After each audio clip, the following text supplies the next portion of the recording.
When I look at our history, I realize that our history is not negotiable. It's not defined by slavery. It is a profound history, and we need to teach it in honesty.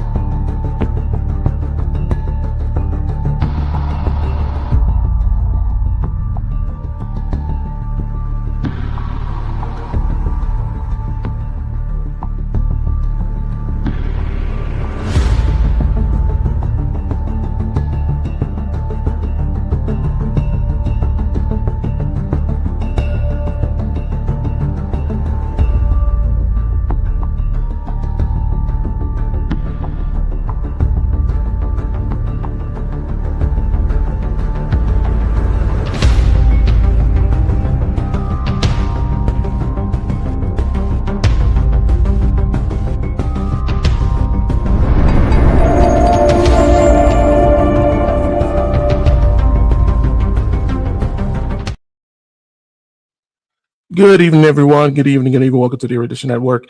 I am Eddie Phillips. I am here tonight for our weekly interactive podcast that we do on Saturday evening. I wanted to welcome all of you who will either be watching this, joining us live, and for all of you who will catch us on the replay. Next week, we'll be starting this at 7 to adjust for daylight savings time, and then allow a lot of our people who participate or try to watch us on the West Coast, and even those on the East Coast, so we can kind of get right in that middle and that sweet spot, so we can have people here to interact and to talk and to make this show as interactive as possible, which is really what it is that we want to do. This is an interactive show that we do on the weekend, once a week, to talk about Black history, or talk about history in general, and provide information to you. Tonight, we're going to do something that is it's a little serious, but it's not something that everybody usually does, where you start to talk about things that are really currently hot topics in our news, in our politics, and in our world right now. But it is something that we can't avoid. We're going to talk about law, land. We're going to talk about stolen labor, enslavement. And we're going to talk about that question that a lot of people don't want to answer. Do we owe you anything? Right? Or the statement that many people say, I don't owe you anything, because it wasn't me that did it to you. And we're going to deal with that tonight. We're going to talk about that. We put some receipts to that. If you are new here, this is not a gotcha show. This is not one of those internet shows where the talking head, it's not a show where I get on here and I just spit things off the top of my head to you. It's a show where we document, where we talk to you about the data, where we emphasize facts and emphasize to you how facts are important. Our mission is simple. It is to help people understand complex things, whether it be history, whether it be science, whether it be whatever, and to make it as easy for you to get as possible, but at the same time, get you to be inspired to go out and look for your data on your own. This is not a quiz show. I don't expect you to be in a consequence place where you feel like you have to know everything.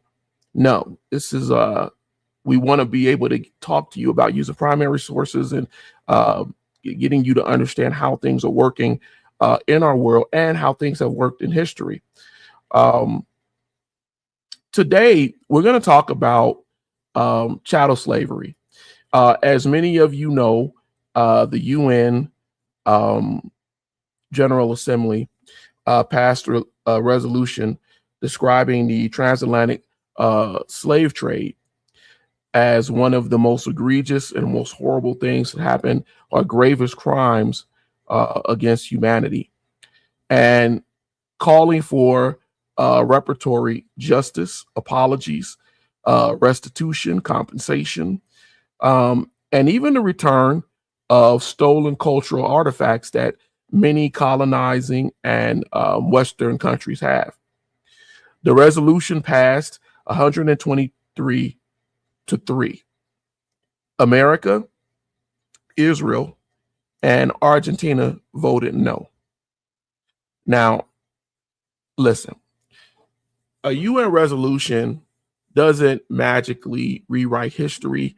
It's not something that's binding in law for each one of those countries, but it does do something that is very powerful. Something that I talked about a few weeks ago. It shows you that the diaspora throughout the world is real, and that the international language of today wants people to repair and restore. And there are countries that are demanding accountability for the things that were done in the past. And there is absolutely nothing wrong with that. If anything, that shows that we're moving more to a more connected society. I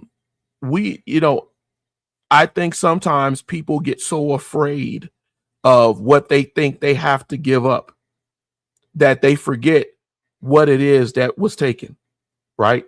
They don't think about those people in the past, or those people in the not too distant past, who suffered and had to go through things because of the things that were going on. They don't think about partus sequitur ventrum, right? The 1662 Virginia law. They don't think about the Caribbean law that made it that children that came out of a mother, no matter how that mother was impregnated, were born into slavery, alive or dead.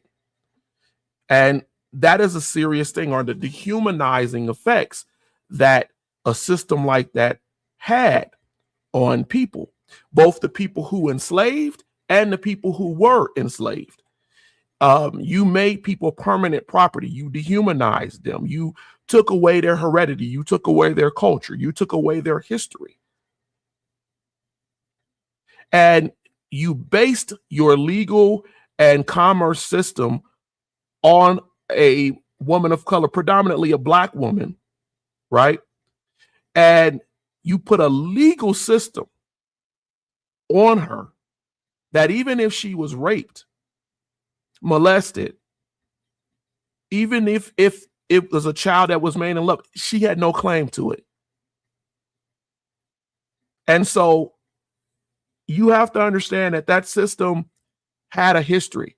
It didn't just start, right, with the partus sequitur ventrum, that which comes from within. It didn't just start with that. A lot of those slavery laws during the age of discovery laws, whether it be the papal bulls, right, the Dum Versias, right, which authorized Portugal to enslave Africans, that came in 1452, right? So those things, you started a process of hundreds of years, right? In 1455, you passed the church passed another papal bull that granted Portugal a monopoly. In my book, no, in one of my quizzes, I asked about the Inter Caetera, which authorized Spain to claim lands and subjugate non-Christians. It authorized them to be able to come over. This is what happened with the indigenous over here. It authorized them to come over and say, we're bringing religion to you, and frame it under a religious framework. And this Columbus and even the conquistadors that came after him, and tell them, here, we're here to bring you God. And if you do not take God, then we will kill you. We will murder you. We will destroy you. You are heretics. And then if you do take God, we will enslave you. I often talk about the Essential de Negros, the African slave contract that began in the early 1500s, that Spain issued contracts that allowed companies to import enslaved Africans into the Americas. That was a contract. That was a commercial contract. The countries that were involved are countries that had to sign in on this UN resolution: Spain, Portugal, the Netherlands, France, Britain. They all participated in this, and they all gained an essential that allowed them to traffic human beings. So it requires us to understand the law, and how. The reason I bring this up, because one of the things that the Americans said was that they shouldn't have to accept something that was a law, but it was a dehumanizing law. And it was known to be a dehumanizing law. When in 1664, when Maryland put out a law that declared that blacks should be enslaved for life. For life. And then even after death, their bodies could be used in whatever way the enslaver saw fit. That's not a moral law. We already talked about the early Virginia codes. The codes that reduced your ability to travel, defined you as property. The laws that said that you couldn't read. The South Carolina Negro Act of 1740 that said that blacks could not read under penalty of abuse or death. You were denied legal personhood, legal ability to be a person. That is what chattel slavery is. I'm making this point because here's the thing. A lot of times we confuse and we conflate different versions of slavery. When people come out and say, well, the Irish were slaves and slavery was everywhere throughout the world, and we mix up the waters. I've had to go and talk to people in remarks throughout the last 2 weeks who keep throwing that same lie up here, who keep going there. And they go there because that is the thought process that has been applied through the internet, through disinformation, and not recognizing that there is a difference between indenture, where I signed a contract to be your servant, your butler, your maid, whatever, working your fields, but I can still marry. I can still own my own property, my own shack. You don't have any claim to my children, alive or dead. And over time, I can work out of that contract. I can be able to not only work out of that contract, later on own the place in which I was living in, marry into affluent families, live a normal life. It is nothing too different than what you see even today in the royal families in Europe. There are people who work in the royal courts, and their families have worked in those courts for centuries. For centuries. And they have married into people, lesser royals, people who are related to the royals. They have prestige at a certain level because they work in the royal family or with the royal family.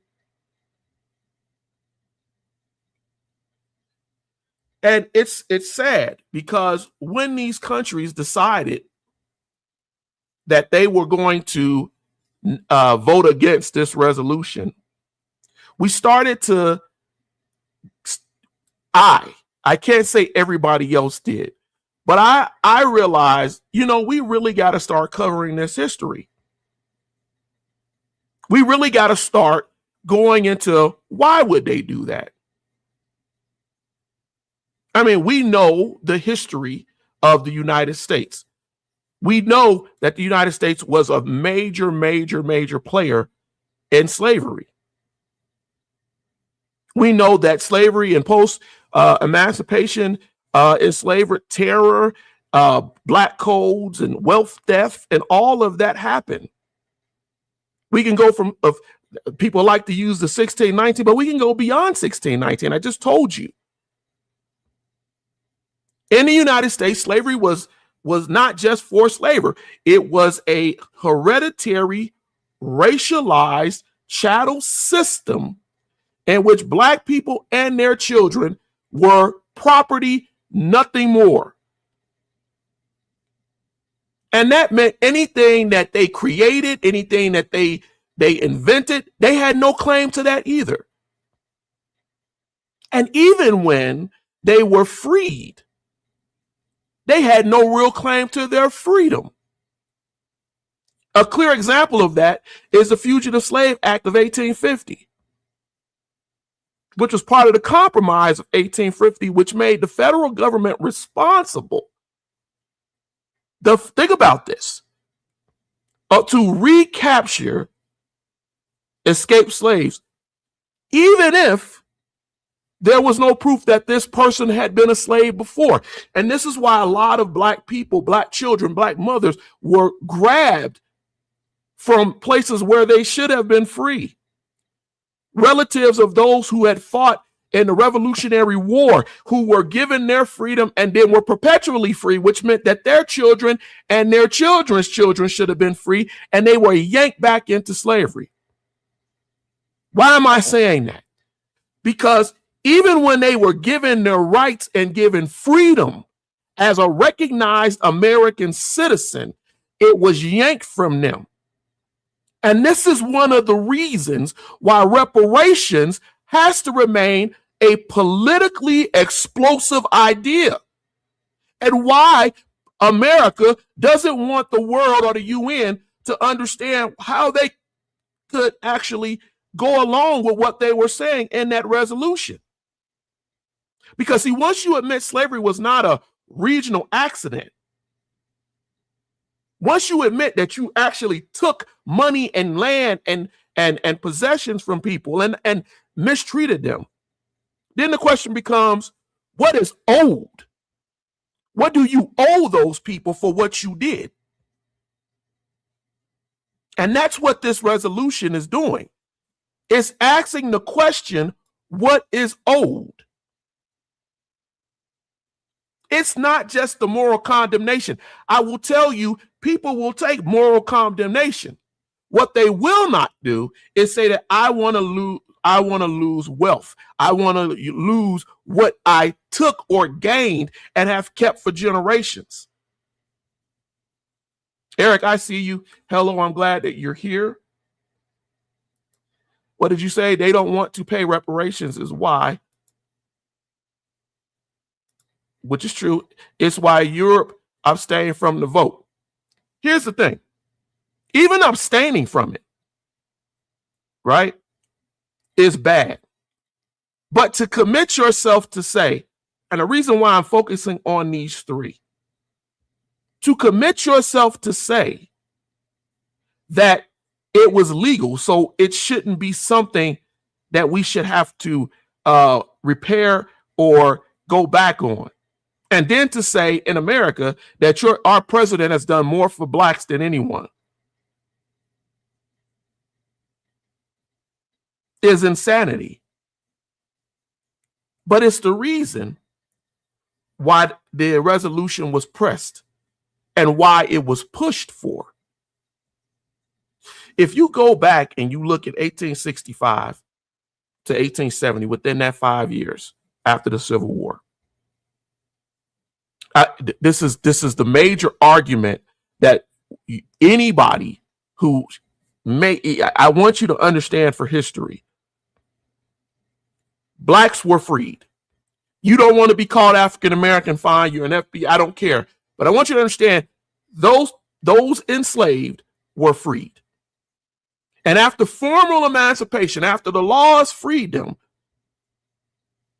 what happened? The Southern legislatures moved immediately to reimpose racial controls through things that they called black codes.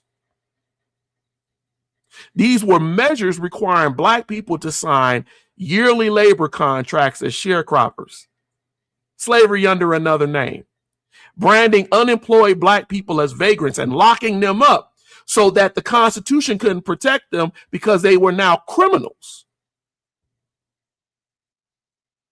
And then leasing them out or enabling them to be used by white landowners. The law, as America says, but it was legal. The law shifted from owning black bodies outright to criminalizing black people and taking away their autonomy and forcing labor through the state. That is why it is inaccurate to speak of 1865 or the end of the Civil War as a clean break from slavery. And I hear this argument made by many, and I'm going to call it many conservatives. Well, white people, the Republicans, they decided that people should be free. White people are the ones who freed you. And that's a lie. That is a lie. From 1865 even to 1870, even during the time of Reconstruction, states were passing laws and doing things to try to stop people, black people, from being fully recognized citizens. And we don't often teach this.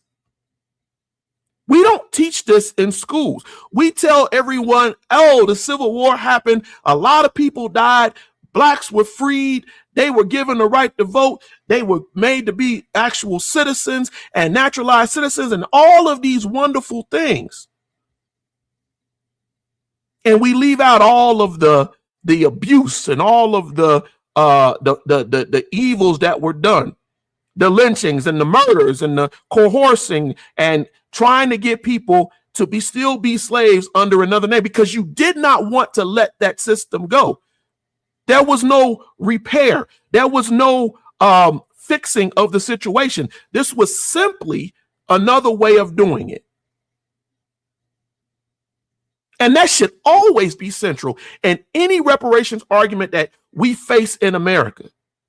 Any black person who is met with someone saying that should push back. You should also tell them the reason that the Civil War ended factually is because as more Southern men were pulled off of plantations, pulled out of Southern areas to go fight for the Confederacy, they left lands open and blacks escaped. They left or refused to work.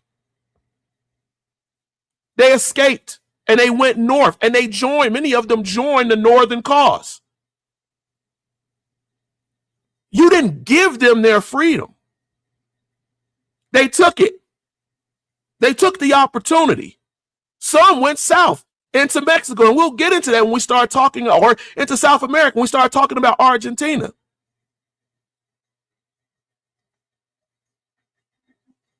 From late 1860s to the 20th century, we can still go on. We can say, okay, Reconstruction happened, slavery happened, black codes happened. But then as we keep moving forward, we look at Jim Crow. We look at the lynchings that happened throughout America. The 13th Amendment's punishment clause was used to create what became, and I've done shows on this, the convict lease system. That was the legal system, because remember, we're talking about America said it's legal, right? It was legal. The convict lease system after the Civil War and those black codes were used to put people in jail, make them vagrants. You were a vagrant if you walked in town as a black person looking for your family coming out of slavery, looking for your wife and your children. And because you didn't have a job, you were a vagrant. Not that you stole anything, not that you did anything. They imposed things like the pig law because they thought black folks loved pigs. And they locked you up, sometimes for the rest of your life. And then they put you in this convict lease system. And even when you were acquitted, you could remain trapped in that system because you couldn't pay the court costs or the penalty costs that went along with it. So even though they could say you were free, well, you got to pay that off. You don't believe that? Go to the Library of Congress. Look in the National Archives. Look into the federal investigations into involuntary servitude. Look into the peonage things that happen. Look into the forced labor in the Southern penal systems. Go read those. And then you ask yourself, well, why can't America? Racism has a long memory. It's a long memory. And it will hold people down. So when the American government says, well, we ended slavery in 1865. Yeah, okay. You abolished slavery, but you tolerated other systems that extracted labor, disproportionately left black people destitute, homeless, poor, impoverished. And you did it under the color of law. That's that name, the color of law. That's how you did it. And any country with that history, you have to understand they have obvious reasons to fear language about compensation and restoration. They're like, whoa, what does that mean that we have to give up? Because the exploitation was bad, but it is also continuous, and we still see it today. We still see it today. The denial of equal justice initiatives. The Equal Justice Initiative documents more than almost 5,000 racial terror lynchings. I'm telling you this name, write that down, the Equal Justice Initiative. It lists, because I like facts, because I know people get on here and throw out some opine or some opinion. I don't want to hear your opinion. I like facts. Prove me wrong. Here's the thing. Of the almost 5,000 racial terror lynchings between the Reconstruction era and World War II, right? We know that that's an undercount. We know that because of the lynching pictures and postcards that were sent by people who participated in these lynchings. And then we know from 1865 to 1950, it is averaged that 6,500 lynchings of black people happened that we can count,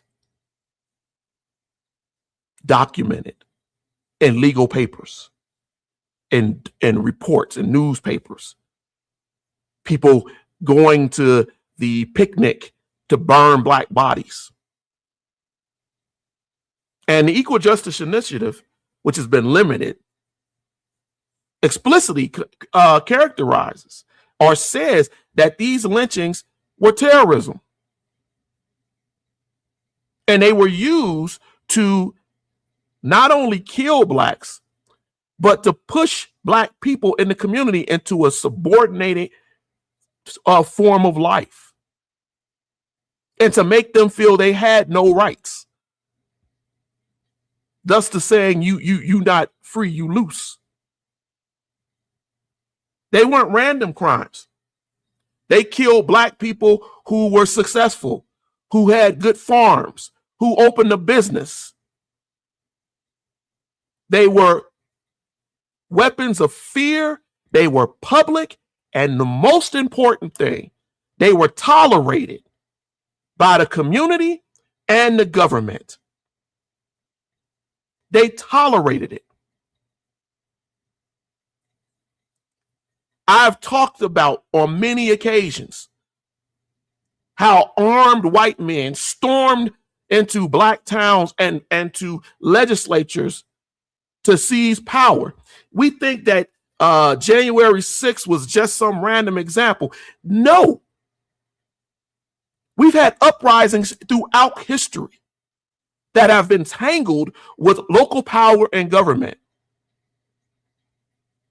And that matters because that means that white supremacy in America was not only enforced locally, but formally by law.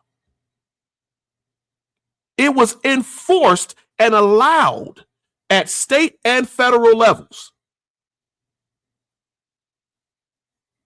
So when we look at the modern resistance to reparations, the modern resistance to understanding what happened politically, acknowledgement of the past is a threat.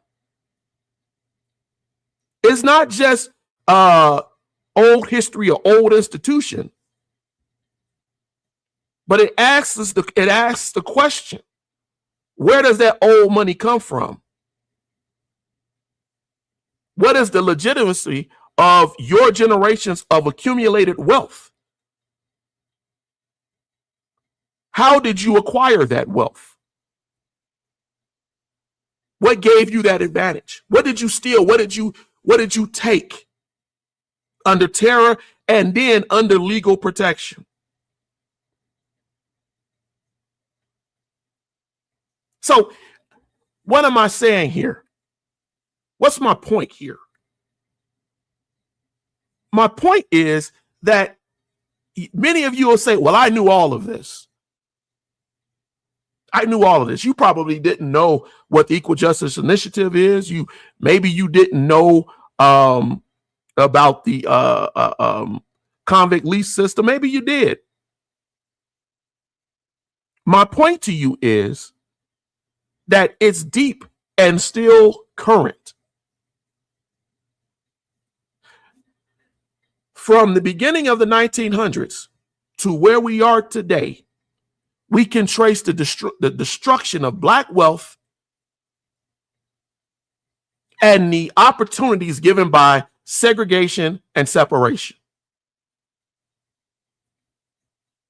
See, we look at segregation as just people saying they don't want to be around Blacks unless it was advantageous for them. But see, the United States didn't just exclude Black people from wealth. It repeatedly destroyed Black wealth. It took away wealth, innovation, knowledge that had already been built and utilized. When you look at the last economic major issue that many Black people talk about in 1921 with the Tulsa race massacre and the destruction of Greenwood, we know that it was one of the most prominent Black business districts in the country. But that's just something that we're told now, and people now are adding to their textbooks. And that's an example of racial wealth theft, right? But what about the Freedmen's Bank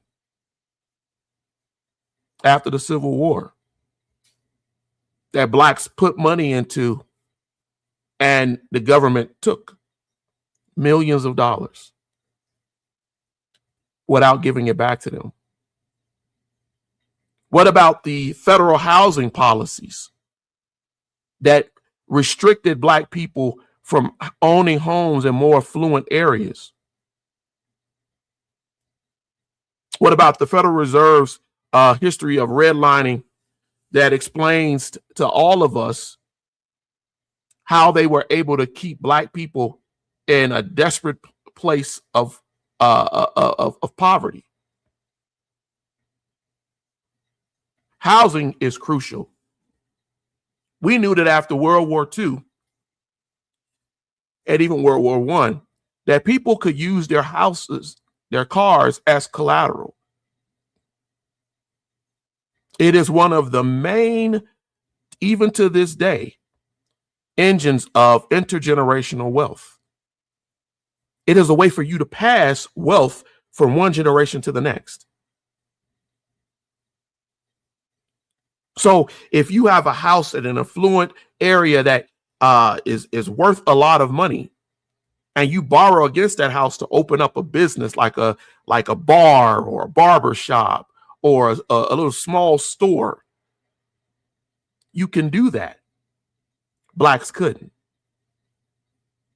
They couldn't go to those banks. And the idea that that's something that was in the distant past is crazy. When I hear people say, well, slavery was a long time ago, why should we give you reparations? You are ignoring all of those situations. When the California Reparations Task Force looked into all of these reports and looked into this history, it looked at slavery, post-emancipation discrimination, the continued harm done financially to Black people, and then thereby passing that poverty on to their descendants in the same way that whites passed their fortunes on to their descendants. This is why a lot of Black people don't know how to run a business, or a lot of Black people didn't know, how to utilize their property, even the little that they had when they could. They would just sell the land or sell the house, and that's what they thought would make them wealthy. Because knowledge was also stolen. It wasn't passed down. It wasn't given to you. So when we say you need to repair that, or reparations needs to be given, we're not talking about slavery.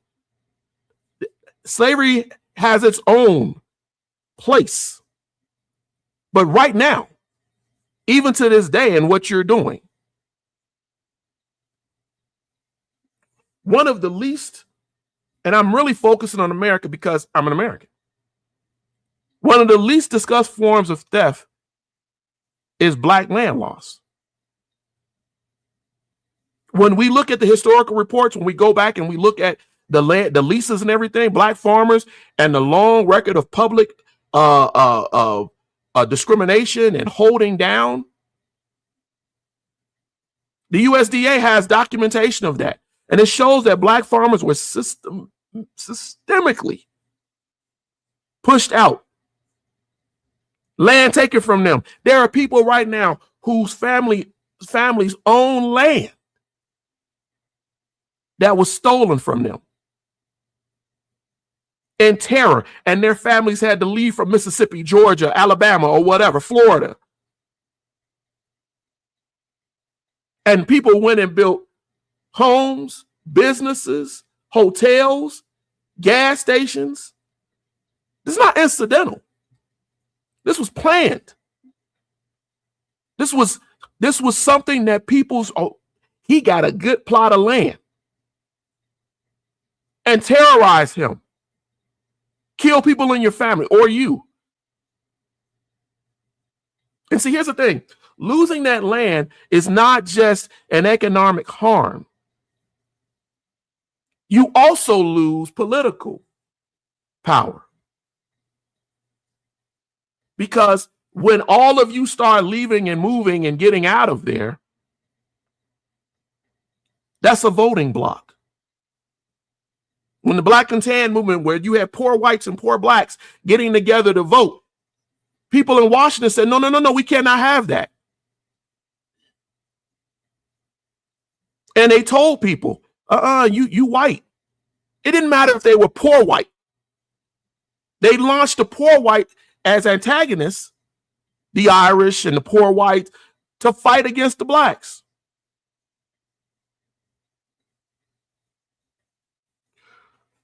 The U.S. will tell you all the time that slavery is wrong. It was wrong. We were wrong in that.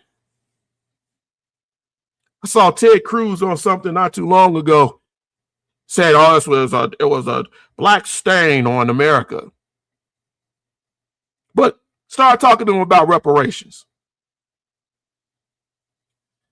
and you'll start to see that full admission threatens them because they know that compensation is owed. It's owed for locking us up in jail. It's owed for stolen labor. It's owed for your murders. It's owed for your taking of land. It's owed. They didn't go against that just because. And that's why they fear it. That's why they fear it. Their housing policies and everything else. But here's the thing about America, too. America teaches other people. It teaches other people. Let's talk about Israel. Talking about teaching other people. Israel's not going to sign on it anyway because of the Palestinian dispossession, their differential citizenship that they have, their desire and their ability to just go in and seize land. And to this day, whether you're talking about the Palestinians, the Ethiopians, or anybody who is not viewed as an Israeli, they have an entrenched racial hierarchy. It's not just politics. And it's important that we look at the facts, and we know that. When you look at 1947 to 1949, that time in which Israel doesn't like to talk about, the displacement and the property seizures. That's a major issue for the creation of Israel. The 1948 war coincided with mass displacements of Palestinians. And afterward, the Israeli state used law, as that word again, to absorb and control a lot of that property that was left behind because the Palestinians were forced to leave. The 1950 absentee property law is one of the major legal instruments used by Israel to take possession of land belonging to Palestinian refugees. This includes internally displacing Palestinians and Muslims overall. And so they used the law. The law was initially written to say that they were supposed to, it placed them in a situation where it was under state custody. The state was supposed to be the custodian. Why is that important? Because just like we talked about with America and how people learn, the state was just as entrenched in keeping people down and stealing property and taking away people's livelihoods, and again, in many cases, dehumanizing them, and using a racialized displacement to take wealth, property, and wealth. And see, once a country has grounded sovereignty and its placement in property, and how it's taken from displaced people, That is corrupt. You are not working on behalf of the citizen or the person. You are working on behalf of an institution. And so when people all over the world say, hey, we got to, give reparations to the people who were violated like this by these countries, Israel doesn't want to do that. That's politically threatening to them. We just saw what happened with Israel in Gaza. We saw how Israel treats the Palestinians. And even after their establishment, right, there are more than, as Israel established itself, there are more than like 65 Israeli laws that directly or slightly indirectly are written to discriminate against Palestinian citizens who live in Israel or even in the occupied territories around Israel. So again, it is a stratified system designed to keep and hold them down. And that matters because what that shows is even to this day that this is an issue. It's not an isolated war. It's not an isolated disagreement.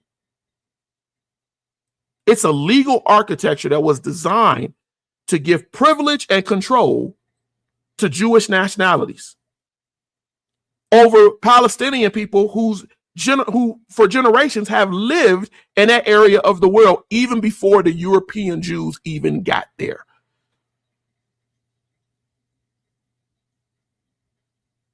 That's what it is. Remember the 2018, well, maybe many of you don't, because I told you some of the stuff you're not going to know about. The 2018 Nation State Basic Law. It constitutionalized existing racism and privilege by giving discriminatory policies that they knew are discriminatory, but it gave it legal legitimacy and allowed the police and the authorities to implement these racially charged policies, where people could live, where they could walk, where they could be. That's a framework that's current, modern. When I see pastors and preachers and people say, we support Israel, that's what you're supporting, not the Israel of the Bible.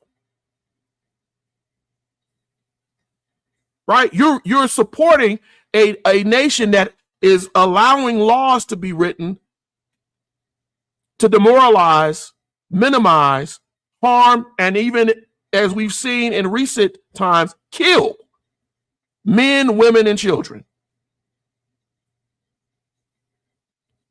People who are occupying, in many ways, places that they never owned.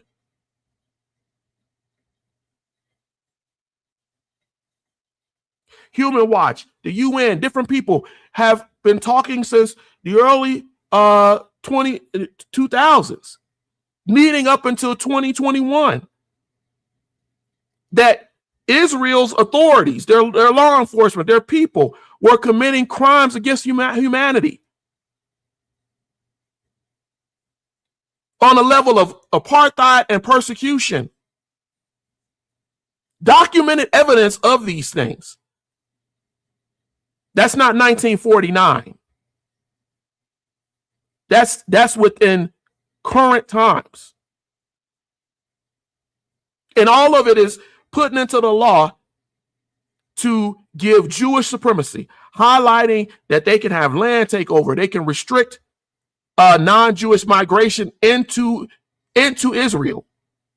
Sound familiar to what we're talking about even here? Put in severe movement controls, violent actions to keep certain undesirable Palestinian, Ethiopians, and blacks and whatever out. The denial of political rights for people who have the right to be there as Palestinians in the occupied territories. This is fact. This is fact. And I also hear black people too often tell me, well, they ain't got nothing to do with us. There are Ethiopians and blacks and people of color who are going through this, who are being racially profiled and harmed, while many of us are over here sending money to Israel, churches. I'm all for human rights and loving people and when people are harmed and hurt, but I can't turn a blind eye to what is being done. And for us, it's not a party system. You could look at the Democrats or the Republicans. It's bad on either side because they've put money into Israel to allow these things to happen for decades. And that has made the system durable. That has made them to be a Benjamin Netanyahu, that has made them able to maneuver around different administrations because they got the money to do what they needed to do. And oppress. And so now as we get into 2025 and 2026, and we look at the recent UN findings on what Netanyahu and all of them had done with the discrimination against the Palestinians, the killings and the murders, right? What they do in the occupied territory constitutes systemic discrimination. And they list why on the grounds of race, religion, and ethnic origin. And it notes that even though Israel has annexed the land, it has not extended equal rights to those Palestinian residents. It still treats them like the other. It still places conditions on them that are very much in the arc of chattel slavery, chattel hate, racial hate, black codes, separations, very, very similar to what we see here where we are.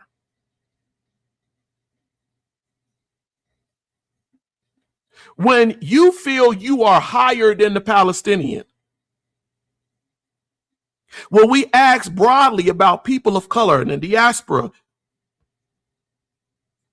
and while Palestinians are central here, while there's something that we have to look at, there is also documented evidence of racism toward Ethiopian Israelis, Jews, recognized Jews, Ethiopian Israelis, and Africans.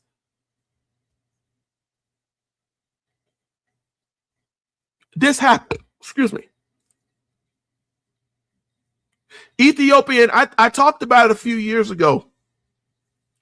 Ethiopian Israelis are not treated as equal citizens. They are subject to police brutality in the way that blacks are subject to police brutality here in America. They've had black soldiers being beaten on video. And then I hear people, a lot of you who go with the FBA mentality. Well, we over here by ourselves. The diaspora is long and it's everywhere. Black people are catching hell everywhere. And it shows that racial hierarchy and that history, that learned behavior, that conditioned behavior is not a single issue phenomenon. It's not just one area. It's not just in America. Israel, European Jews who fled from the terror of the Nazis, who will never let us forget the Holocaust, would turn their selves away from saying that chattel slavery is one of the worst things to ever happen in human history, but want us to completely understand the Holocaust,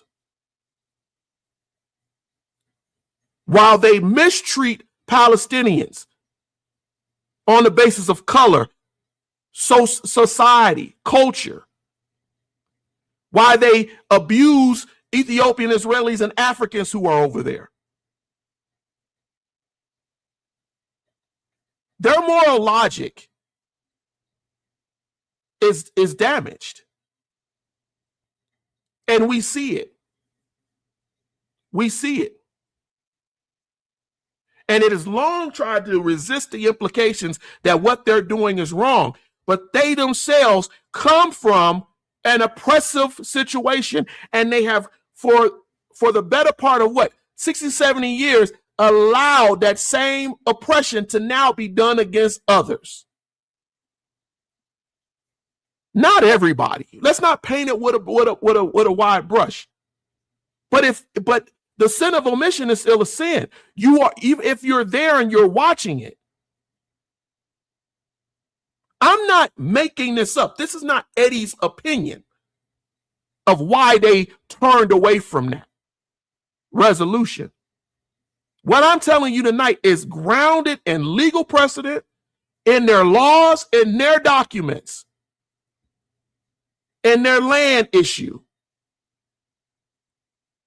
and how they've treated their citizens and non-citizens. So it's not a mystery to me why they went, no, we're not going to support that, because if they did, they would have to give back land and all of the things that they've taken legally, as the American UN representative said. This was all legal. Dick Gregory once said, people crazy. They told slavery was once legal. Doesn't mean it's immoral. It doesn't mean it is moral. You made a law so that you can actually use it against people to harm. That's what that is. That's all that is. Argentina. I always laugh when people are so surprised about the racial issues that go on with Argentina, forgetting that the Argentinian government has a long history of racial ignorance, abuse, and erasure. Argentina is very often left out of conversations like of racism and bigotry, because it built up this, the national story that they are mostly white and European. The Evita Peron and the Don't Cry for Me Argentina, and they act as if they are untouched by blackness, by people of color. And when you dig deeper, you realize how historically false that is. They used to have what they call Afro descendants, and they were deeply present in Argentina and in the construction and making of Argentina. Argentina had hundreds of thousands of black people who identified as African descendants, or having been, or seeing themselves as black, or having black ancestors. But to the world, they kept trying to undercut that with this myth of that black Argentina doesn't exist. It's a myth. And they put books out about it. And the importance of that point is political as well as demographic. When we look at even in their history of helping escape Nazis. This was yet another nation that told itself essentially that they are white and anti-black. This is what they did. So it should not be surprising to people that Argentina would adapt and go along with America and Israel. It doesn't want to face the fact that it benefited from slavery exclusion. It doesn't want to face the fact of how it went about a systematic change to do racial invisibility, to do a magic trick.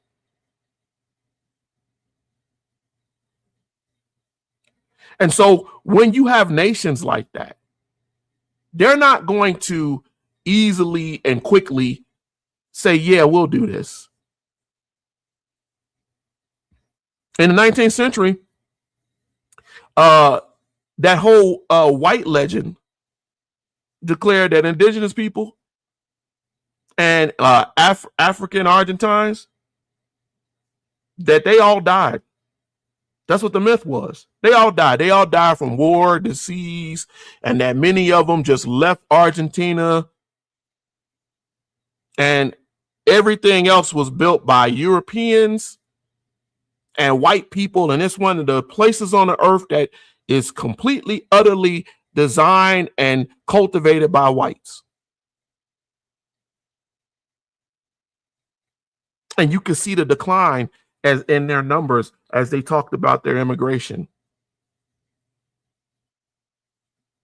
Powerful people actively told folks, this is an all-white nation. This is where we are. That's a racial erasure.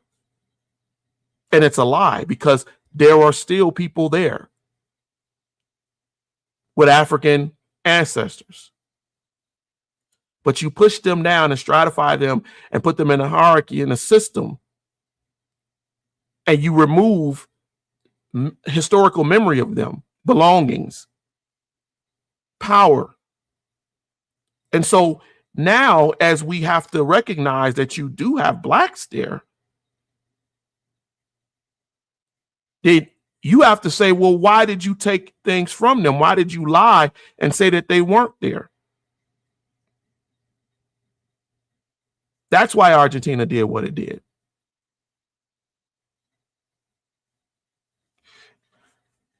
Someone asked me online, they sent me a thing, and they said, can you tell us about the conquest of the desert? I said, oh, this was a person that's red.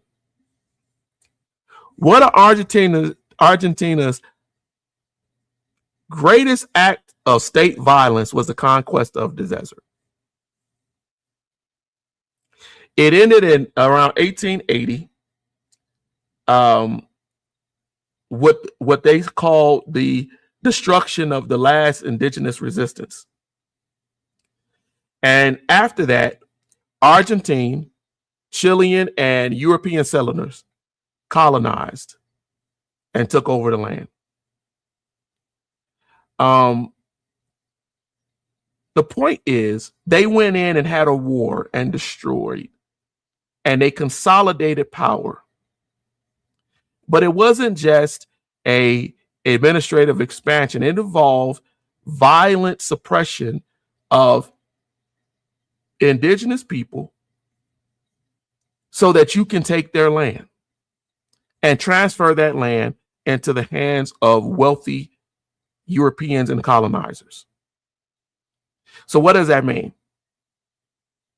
That means that the indigenous people there too, some of those African ancestral ones too, they have grievance against you. They have grievance of what you did in taking their land. And it shows you how you went about taking things and why you don't want anybody to know this. They are still discriminating. They are still suppressing how many people of color are in Argentina. There is still racial hierarchy. There are still ideological moves to minimize the presence of people of color and indigenous there. They are still kicking indigenous people out as of even 2023 and removing them. And people trying to come from Argentina to come to the Americas that we call migrants, but they're facing oppression from Argentina. And then when they get here, they're treated as if they're not human.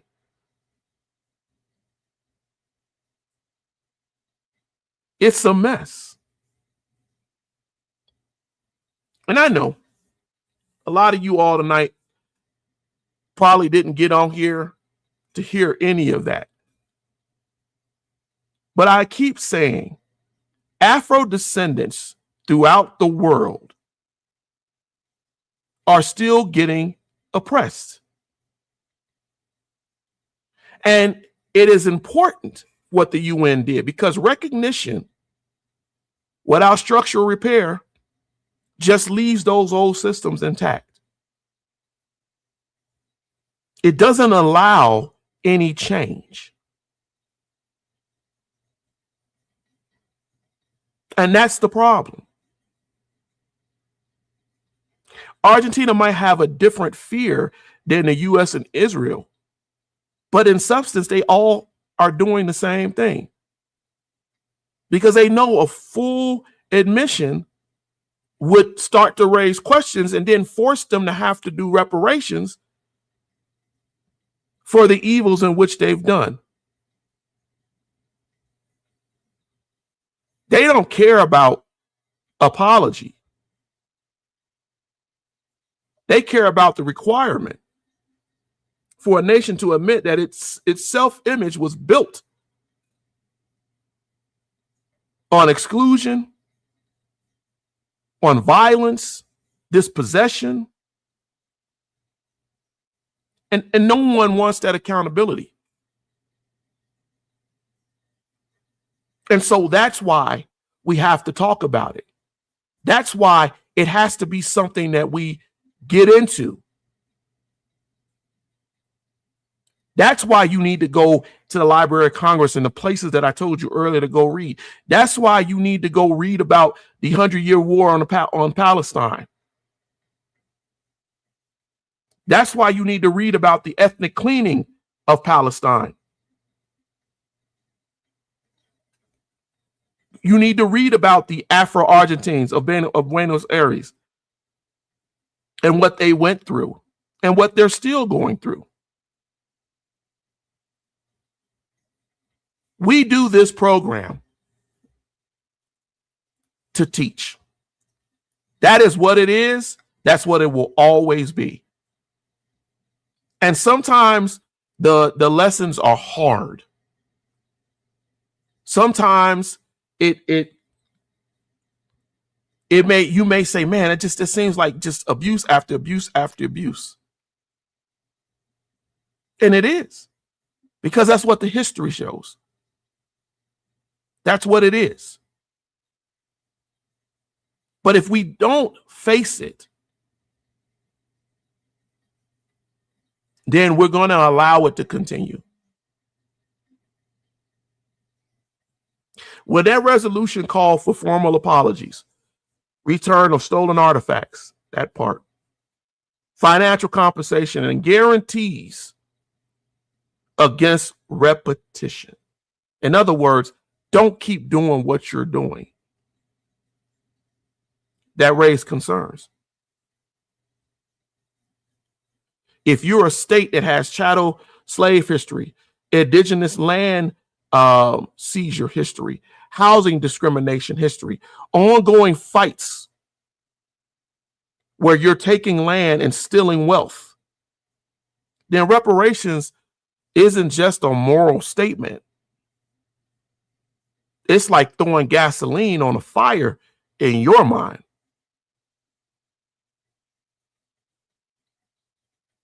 Reparations is needed throughout the world. When I hear FBA people talk about, well, I don't want Africans feeling they can come over. Believe me, those who were colonized, they have their own claims for reparations. They don't need yours. We need to stop separating ourselves and start aligning ourselves with the understanding that there, as Francis Quells Wilson once said, there are more of us than them. You don't have to be a minority. You don't have to isolate yourself and act like crabs in a barrel. You can learn your history. You can unite with others. You can talk to Mexican Americans, and you can talk to people, all the people in South America, and find that you have a connection with them. Because as I told you, more slaves went to the South America than came to the Americas during the slave trade. And then after it was pushed away or refused in Europe, they went and started bringing them up from South America and the Caribbean. They're related to you. And yet you feel that you have to be something different.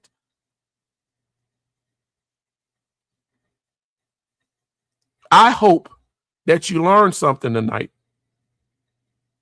I'm sure I'm going to get a lot of chats, a lot of things in chat.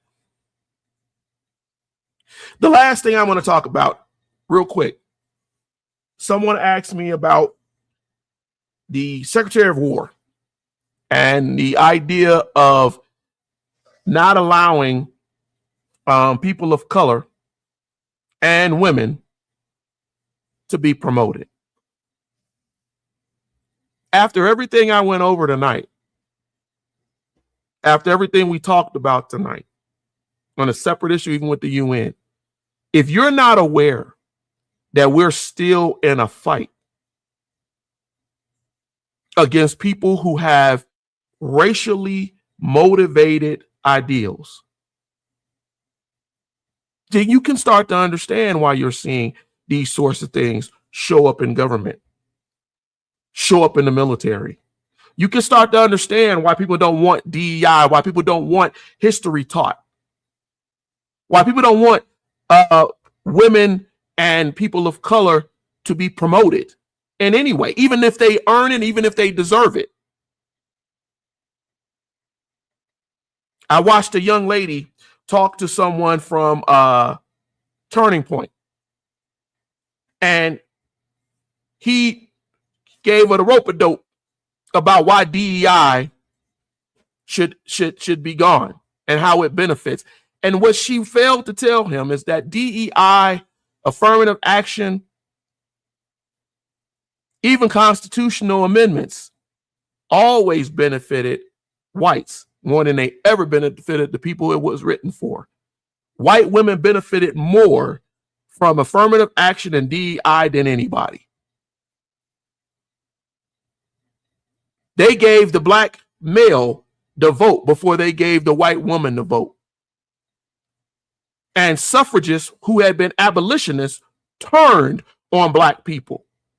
People like Elizabeth Cady Stanton turned on black people, on the former enslaved, and called them the other, called them savages.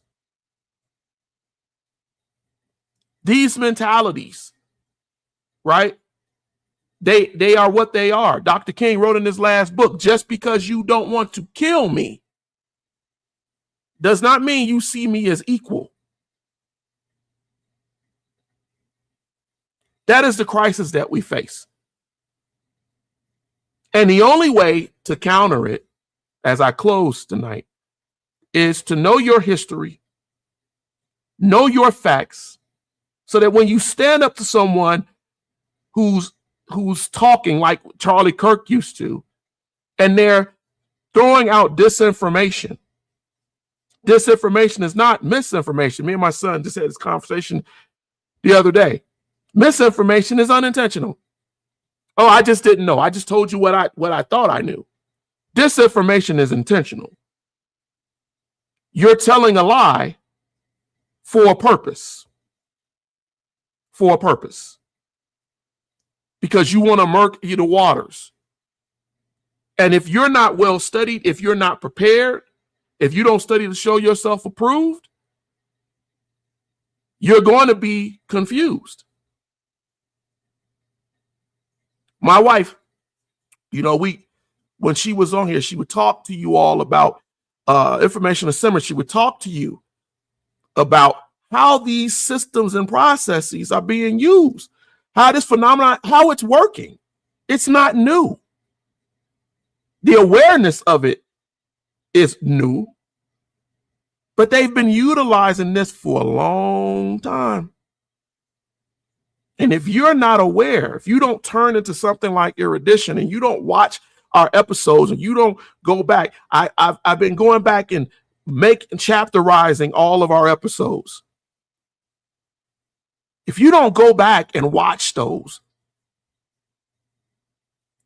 we try to put clips out for you because we want you to engage. We want you to be aware that this is real. This is something that is real and that you have to pay attention to. We are in a teaching environment now. False prophets and preachers and teachers, as the Bible told you, they're everywhere. They're not just in your church.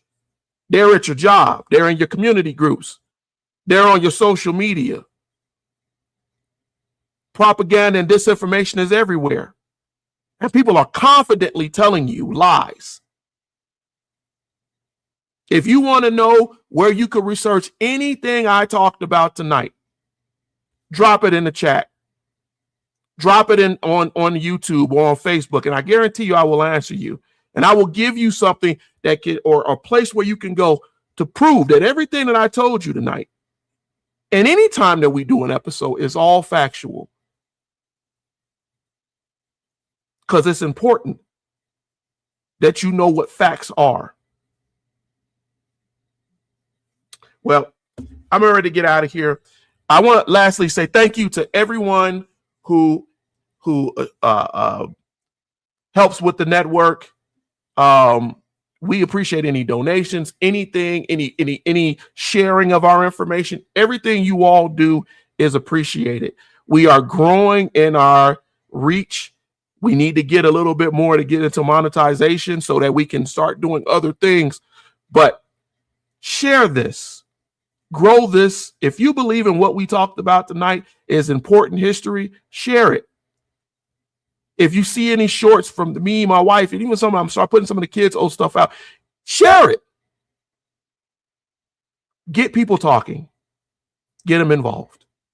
All right. I'm going to get out of here. I'm going to get off my soapbox. You all be blessed. Have a great rest of your weekend. God willing, I will see you here next week. Next week is one of my weeks in which I do an hour on TikTok. That will probably be Wednesday night. If you follow us on social media, you will see the actual time, and I will get on there for about an hour where I just kind of get on and do a lesson on TikTok now to try to get away from all of the disinformation that is put on there. So feel free to watch that and do that and join us. Join our groups on Facebook, the Erudition. There's a group and there's a page on there. Click the bell here on YouTube. Subscribe. Thank you for all of those new subscribers. We got so many new subscribers over the last month. I appreciate you. I know you're asking questions, and that's great. And I give my time to answer them. And I hope you really get something from my answers when you do get them. All right, you all have a good one. Be blessed. See you soon. Thank you for your time.